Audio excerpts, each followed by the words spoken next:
ಕರ್ನಾಟಕದಲ್ಲಿ film ticket ಹೆಸರಲ್ಲಿ ಹಗಲು ದರೋಡೆ ಮಾಡಲಾಗಿದೆ. ದುರಂಧರ್ 2 ಸಿನಿಮಾ ಟಿಕೆಟ್ ಇದೀಗ ದರ ಭಾರಿ ದುಬಾರಿ ಆಗಿದೆ. ಕರ್ನಾಟಕದಲ್ಲಿ ದುಬಾರಿ ದುರಂಧರ್ 2.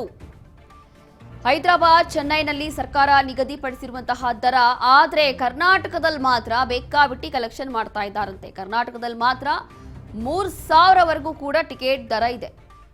ಕರ್ನಾಟಕದಲ್ಲಿ ನಾಮಕವಾಸಿ ಏಕರೂಪ ದರ ಕಾನೂನಷ್ಟೇ. ಸರ್ಕಾರ ತಂದಿರುವಂತಹ ಕಾನೂನಿಗೆ ಹೈಕೋರ್ಟ್ನಿಂದ ತಡೆ ಬಿದ್ದಿದೆ.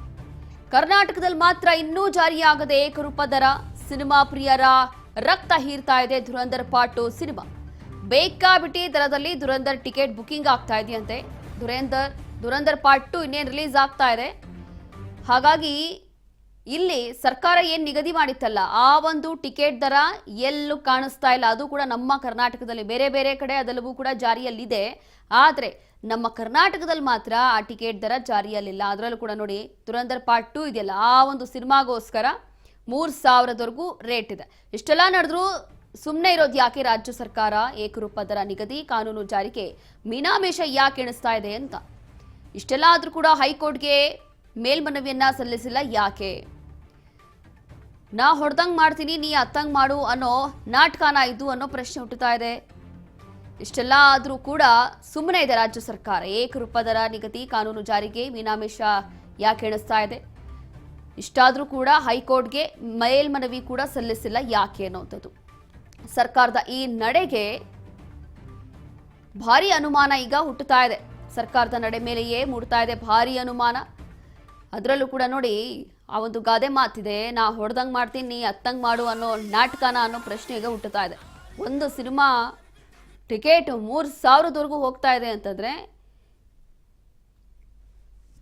ಏನು ಎಲ್ಲವೂ ಕೂಡ ಮನಸೋ ಇಚ್ಛೆ ದರಗಳನ್ನೇ ಹೆಚ್ಚಿಸ್ತಾ ಇದ್ದಾರೆ. ಮತ್ತಷ್ಟು ಮಾಹಿತಿಯನ್ನ ಕೊಡ್ತಾರೆ ನಮ್ಮ ಪ್ರತಿನಿಧಿ ಧನು. ಡೆಸ್ಕ್ ಇಂದ ಲೈವ್ ಅಲ್ಲಿ ಜಾಯ್ನ್ ಆಗ್ತಿದ್ದಾರೆ. ಧನು, ಇಲ್ಲಿ ಪಾರ್ಟ್ 2 ಅಂತಂದ್ರೆ ದುರಂಧರ್ ಪಾರ್ಟ್ 2 ಯಾವಾಗ ಬರುತ್ತೆ ಅಂತ ಹೇಳಿ ಎಲ್ಲರೂ ಕಾಯ್ಕೊಂಡಿದ್ರು ಒಂದು ಕಡೆ. ಹೌದು, ಯಾಕೆ ಅಂತಂದ್ರೆ ಪಾರ್ಟ್ 1 ಯಾವ ಮಟ್ಟಕ್ಕೆ ಬ್ಲಾಕ್ ಬಾಸ್ಟರ್ ಫಿಲ್ಮ್ ಆಯಿತು ಗೊತ್ತಿರೋ ವಿಚಾರ. ಹಾಗಂತ ಹೇಳಿ ನೀವು ಮನಸೋ ಬರೋ ರೀತಿಯಲ್ಲಿ ನೀವು 3000, 4000 ಅಥವಾ 3000ವರೆಗೂ ಒಂದು ಟಿಕೆಟ್ ಹೋಗ್ತಾ ಇದೆ ಅಂತಂದ್ರೆ ಕಾನೂನು ಅನ್ನೋದು ಅಥವಾ ರೂಲ್ಸ್ ಅನ್ನೋದು ಎಲ್ಲೂ ನಂಗೆ ಇಲ್ಲಿ ಕಾಣಿಸ್ತಾ ಇಲ್ಲ. ಅದರಲ್ಲೂ ಕೂಡ ಬೇರೆ ಬೇರೆ ಕಡೆ ಒಂದು ಲಿಮಿಟ್ ಅಲ್ಲಿ ಇದೆಯಂತೆ, ಆದ್ರೆ ಇಲ್ಲೇ ಯಾಕೆ ಈ ತರ ಅಂತ?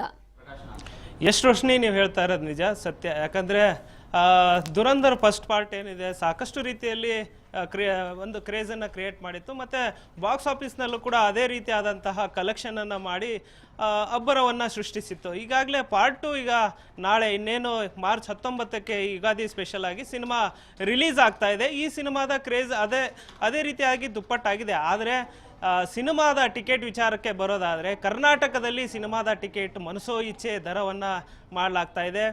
ಅವರಿಗೆ ಬೇಕಾಬಿಟ್ಟಿಯಾಗಿ ಒಂದಿಷ್ಟು ದರಗಳನ್ನು ನಿಗದಿ ಮಾಡೋದು ಮತ್ತು ಅಡ್ವಾನ್ಸ್ ಬುಕ್ಕಿಂಗ್ನಲ್ಲೇ ಸಾಕಷ್ಟು ರೀತಿಯಲ್ಲಿ 600, 500, 800, 1000, 3000ವರೆಗೂ ಕೂಡ ಟಿಕೆಟ್ ಈಗ ಕರ್ನಾಟಕದಲ್ಲಿ ಮಾರಾಟ ಆಗ್ತಾ ಇದೆ.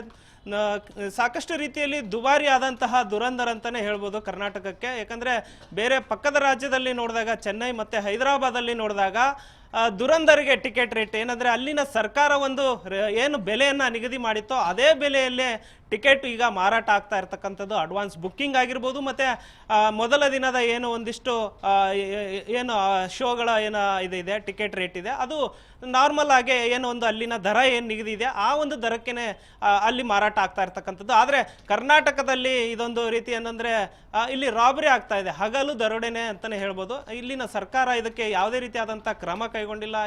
ಯಾಕಂದರೆ ಒಂದು ಕಳೆದ ವರ್ಷನೇ ಅದು ಏಕದರ ಅಂದರೆ ಎಲ್ಲ ಸಿನಿಮಾಗಳು, ಯಾವುದೇ ಸಿನಿಮಾಗಳು PVR ಮತ್ತು ಸಿಂಗಲ್ ಸ್ಕ್ರೀನಲ್ಲೂ ಏಕದರ ರೂಪವನ್ನು ತರಬೇಕಾಗಿತ್ತು. 200 ರೂಪಾಯಿಗೆ ಅದನ್ನು ದರ ನಿಗದಿಯನ್ನು ಕೂಡ ಮಾಡಿತ್ತು. ಆದರೆ ಇನ್ನೂವರೆಗೂ ಕೂಡ ಅದು ಜಾರಿ ಆಗಿಲ್ಲ.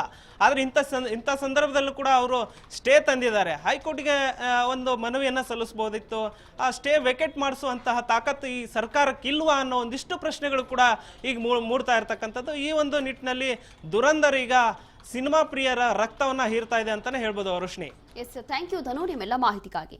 ಎಸ್ ನೋಡಿ, ಸದ್ಯಕ್ಕೆ ಇರುವಂತಹ ಪ್ರಶ್ನೆ ನಮ್ಮ ರಾಜ್ಯ ಸರ್ಕಾರ ಏನ್ ಮಾಡ್ತಾ ಇದೆ ಅಂತಂದ್ರೆ, ಇಷ್ಟೆಲ್ಲ ಇವರು ಮನಸೋ ಇಚ್ಛೆ ರೀತಿಯಾಗಿ ಬೆಲೆ ಏರಿಕೆ ಮಾಡ್ತಿದ್ದಾರೆ ಅಂತಂದ್ರೆ ಇನ್ನ ಸರ್ಕಾರ ಯಾಕೆ ಕಣ್ಮುಚ್ಚಿ ಕೂತಿದೆ ಅನ್ನೋಂಥದ್ದು ಎಲ್ಲರ ಪ್ರಶ್ನೆ ಹುಟ್ಟುತ್ತಾ ಇದೆ. ನೋಡ್ಬೇಕಾಗುತ್ತೆ ಸರ್ಕಾರ ಏನಾದರೂ ಪ್ರಶ್ನೆ ಮಾಡುತ್ತಾ ಅಥವಾ ಏನಾದರೂ ಕ್ರಮ ತಗೊಳ್ಳುತ್ತಾ ಅಂತೇಳಿ.